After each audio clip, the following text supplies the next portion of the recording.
Hello. Well, after a long series of videos about repairing the test boat, I've at last got back to a bit of software and a bit of electronics, and I'm just going to update you on what I've been doing on that front. One of the things we want to do when testing the boat on a lake is to control the rudder directly by means of radio control from the shore so that we can see how the boat sails. And in order to do that, we want to be able to disconnect the autopilot and connect the radio receiver whenever we want. So I've mocked up this auxiliary box that could be plugged into the autopilot to achieve that. We take the PWM signal from the autopilot through a changeover switch in the box and back to the servo, rudder servo. That changeover switch is operated by channel 1 of a Futaba 2-channel radio receiver, and the second channel is used to control the rudder when the changeover switch is switched to this mode.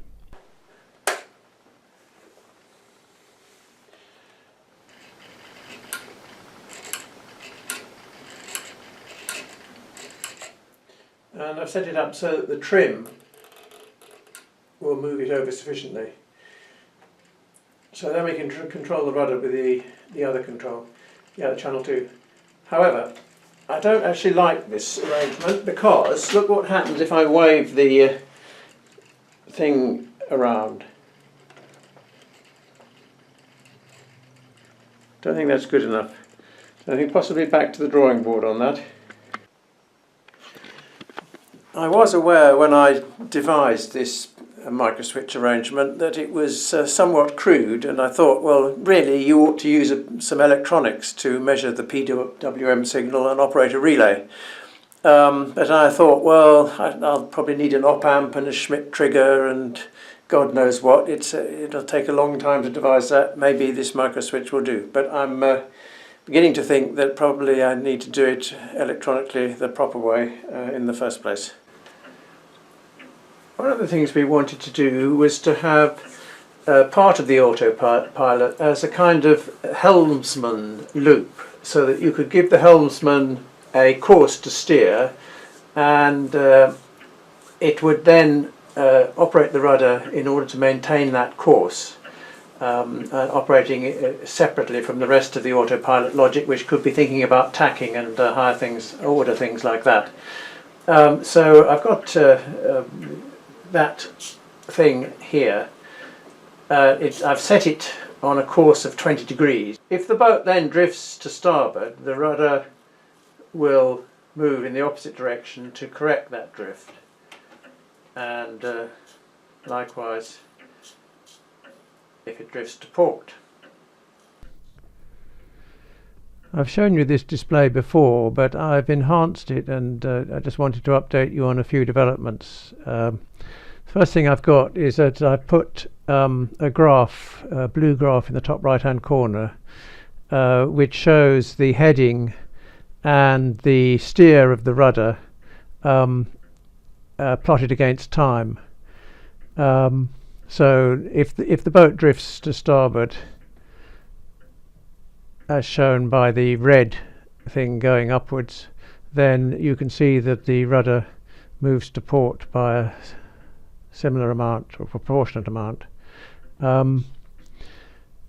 and if that is successful in correcting the heading, then the rudder will go down to 0 and the heading remains at its desired value of 20 degrees. The other thing I've done is made this algorithm adaptive, so that if the boat is rotating fast, or we're trying to steer it from one angle to another, it operates fast, but if the heading is constant and the rudder helm is constant, then it slows down until eventually it gets down to one sample every 6 seconds or so, as you can see here at the moment. The point of that is to save power and to avoid constantly fiddling with the servo, which might reduce its life. But if I now start the boat moving dramatically. It will take 6 seconds to notice, of course, because it's operating slowly, but immediately it starts sampling more rapidly, and until it gets the heading back under control. The other thing I've done is I've put in some code to measure the PWM signal that goes to the servo. At the moment, the autopilot is telling the servo to steer minus 4.3 degrees, and the PWM signal says minus 6.9 degrees. That's just the errors in the measuring the signal. But broadly speaking, at the moment, the two signals, these two bottom figures, should be the same. Within plus or minus 2, shall we say, as you can see there.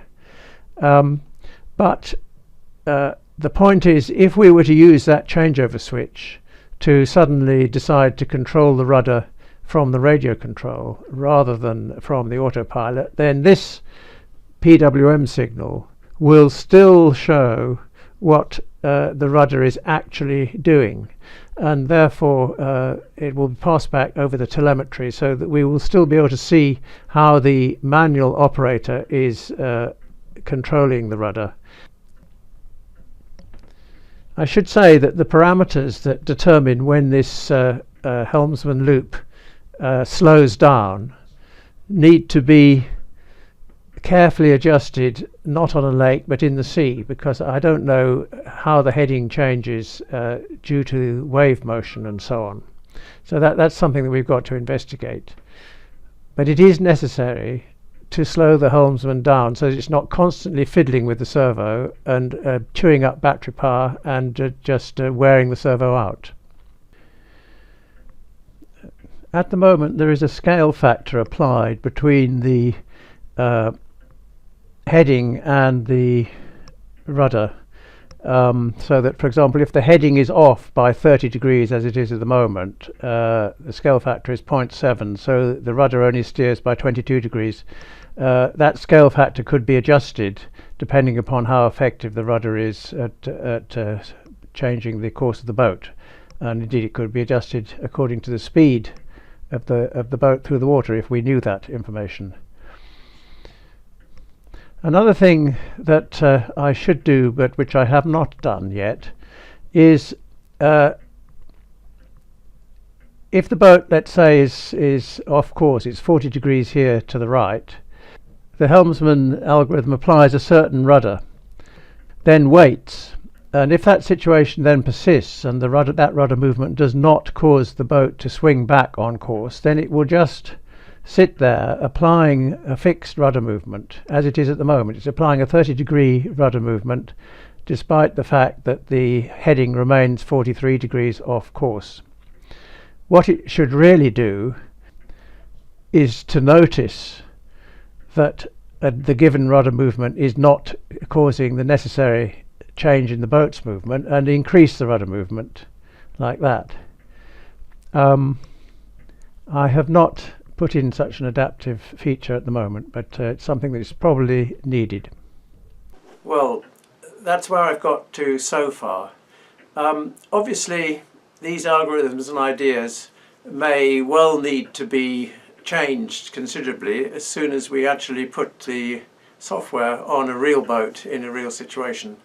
But at the moment, when the test boat is not yet ready, I'm just using my head to devise things, and we hope that they will be in some way useful when you get into the real situation. Thanks for watching.